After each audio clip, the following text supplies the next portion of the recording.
Hey folks, this is JR with DIY Prepper. Welcome to the channel. A lot of us in the United States right now are under the threat of a pretty significant winter weather system, so I thought it'd be a good idea to do a brief checklist of things that you should do before a storm like that hits. Most of these things aren't going to be stuff that you have to go out and buy right now necessarily because things are going to be pretty crazy. There are a couple on there, but instead a lot of this is going to be stuff that you can do inside of your home right now without having to go out and buy anything. And the first thing you should do is charge any batteries or battery operated devices that you have. So some obvious things are going to be things like rechargeable AA's, AAA's, or D cells, and then also USB battery banks. Those can be used to power things like flashlights, charge your cell phones, things like that. And then also be sure to recharge your communication equipment, things like your cell phone if you have any emergency radios, and then also any rechargeable two-way radios as well, because communication is going to be pretty important. You're going to want to check on loved ones, and you also want to be able to get information from the outside, see what that storm is up to.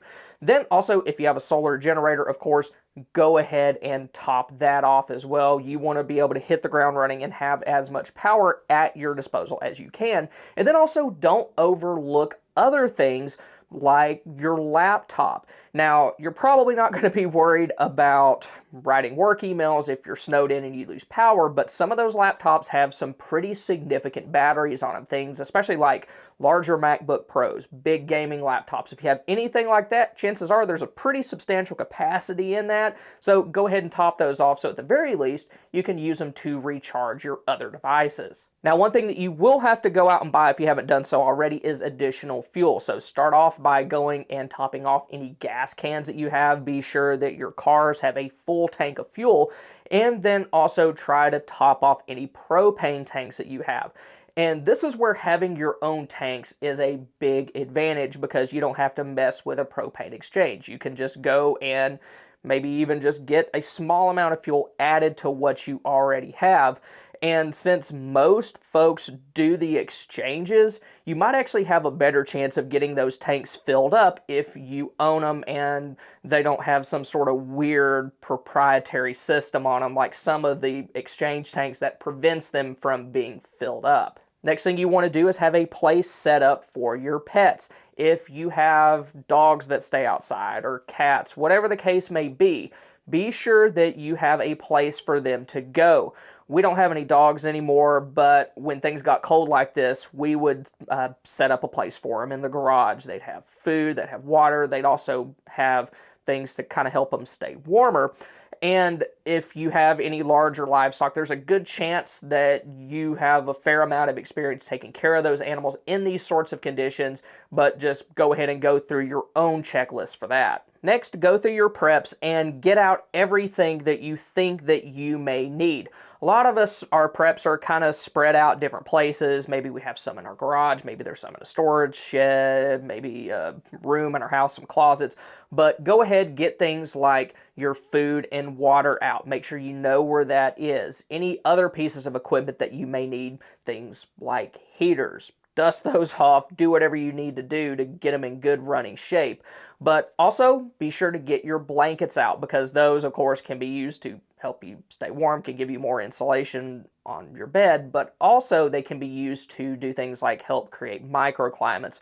And the idea behind a microclimate is you take a large open space that's difficult to heat up and then you make it smaller. You kind of use the blankets to help make kind of walls. You can also do the same thing with a tent as well. A tent inside of like a living room actually works very well for this, but if you don't have a smaller tent that can fit inside your home, then blankets can do something very similar.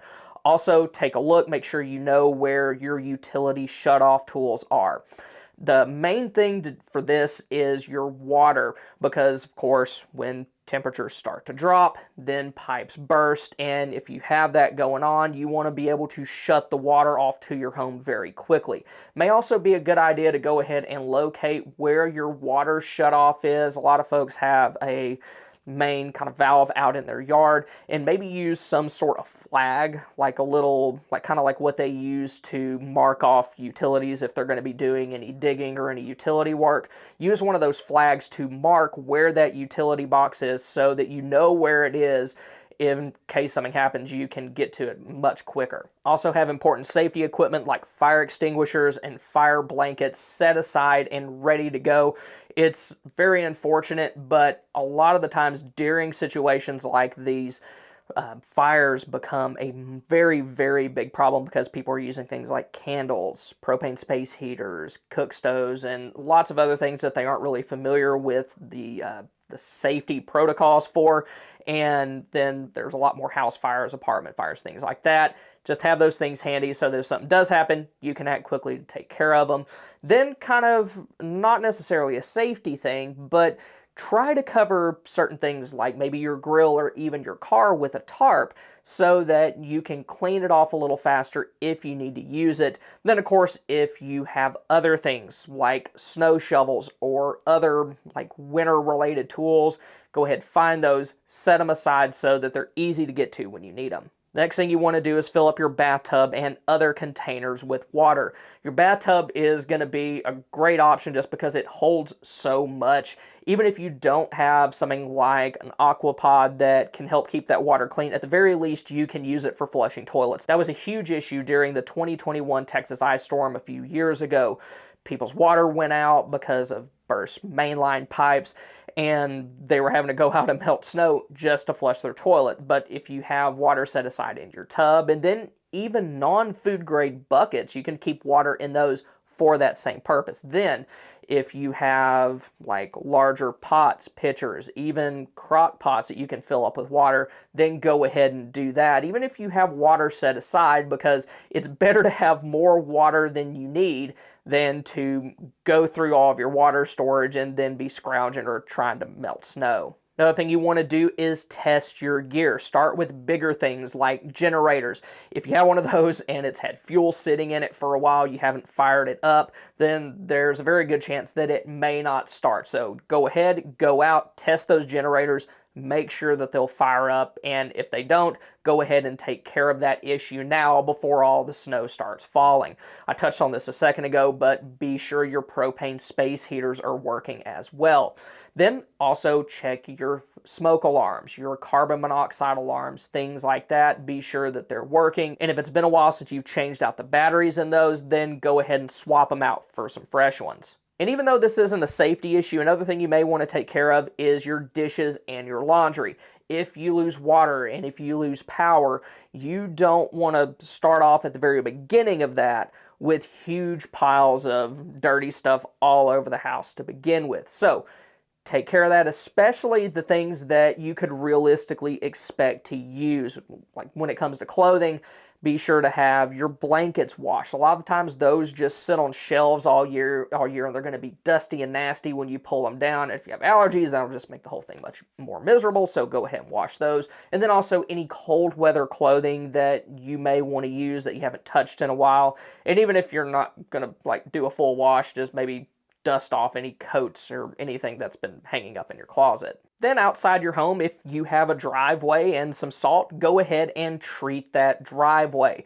Where we live, our driveway is actually on an incline, so if we were expecting to go anywhere, we would definitely want to treat that so that we don't slide back down our driveway and then hit our house. That would be pretty stinking awful. Then another thing to think about is your pipes, and this is a really big one. If you have faucets on the exterior of your home and you cannot shut off the water to just those, then be sure to drip those faucets or cover them with a spigot cover, one that's insulated. And y'all, if you already have those, be sure that they're in good working order. I have one on the outside of my house that the little thing that holds it in place is starting to wear out. So I might go ahead and replace that, even though I already have one, just to make sure that it's keeping a tight seal and doing its job. You can also get pipe insulation, but if you can't find any of that right now and you have some pool noodles left over from the summer, then those can work for that purpose as well. You may also want to open up cabinets under your sink, also drip faucets inside of your home, because the more movement that you can have through that system, the better, because moving water is going to take a lot longer to freeze than just water standing still and static inside of a pipe will. If you haven't had time to take care of any drafts from doors or windows, then you can break out some masking tape and cover up any gaps that you may have. You can use other types of wide tape as well, but the good thing about masking tape is that it's not going to pull away your paint, at least in most cases. Now, if you have leaks at the bottom of your door, then or also windows, you can roll up a larger towel and then stick that at the bottom of that door or window and then stop leaks that way. And I think I might have mentioned it earlier, but if you have large blankets and there's like a draft in front of a door or window, then you can always cover that with a blanket. Now, when it comes to covering windows, blankets are a good choice at night, but during the day, you may want to use some plastic sheeting, because if you use a blanket during the day, then you're not going to get any heat from the sun inside of your home. But if you can cover those windows with plastic sheeting, then you're going to eliminate the draft, and you're also going to allow light in and sort of get a little bit of a greenhouse effect. Then if you have things like soda cans or tuna cans inside of your home, you can use those to make alcohol stoves or buddy burners. I've shown how to make those a few times on my channel in the past, and I'll be sure to link to some videos that cover that in the description below. Another thing you want to take care of before a winter storm is your vehicle. Make sure that's properly winterized. Whether you're going to be driving in it or not, you want that thing to be set up so that it's not going to get damaged by those cold temperatures. Now, if you're somewhere where there's going to be a ton of snow, chances are you're not going to be getting out in it. But if you're somebody who lives somewhere like where I do, that may just be getting a little bit of snow, maybe just dealing with some low temperatures, and you have to get out for one reason or another, be sure you have certain pieces of gear and equipment inside of your car in case you get stranded. Things like additional clothing, blankets, maybe some survival candles, things like that. I did a video a while back showing how to make a vehicle survival kit, and if you want to check that out, then you can click here. Or if you want to see ways to stay warm during a winter power outage, then click here. Also, be sure to put some links to some of my other winter survival videos in the description below. Thank y'all for stopping by. Y'all have a good one.